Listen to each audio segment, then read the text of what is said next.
how long have you been doing that, going to therapy? So I started, the first time I went to therapy was after my brother passed away, because I just felt like, obviously it's such a big change, you know, like my brother played a big role in my identity, you know what I mean? So it's like life without him didn't make sense, right. you know? Even in the neighborhood, they used to call me Little Nori, because he was Nori in the neighborhood. They call me Little Nori. So it's like, and everything he did, I did. You know, he played ball, I played ball. He liked rap, I liked rap.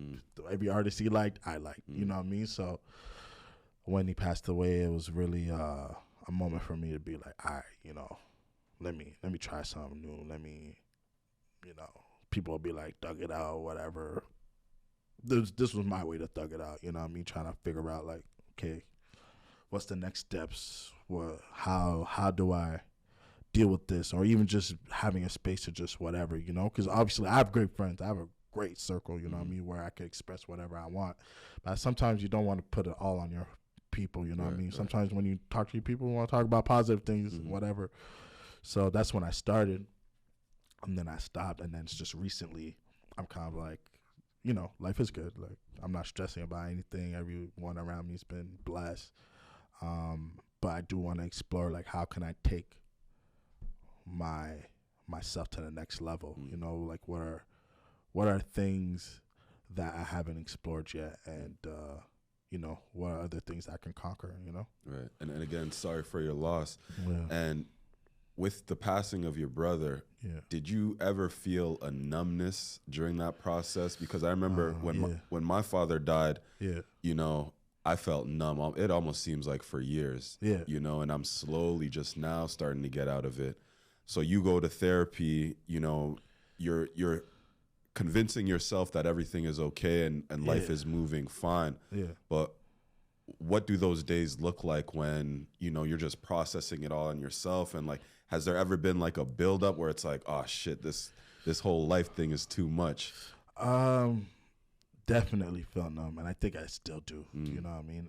And that doesn't necessarily, I feel like you could probably relate. It doesn't necessarily mean that like you're in a bad place mentally, like you're super sad. It's just kind of this, I guess it's kind of like a selfish, you get in a selfish place where you're kind of like, damn, life is short. You know, let me live for the things that I want. And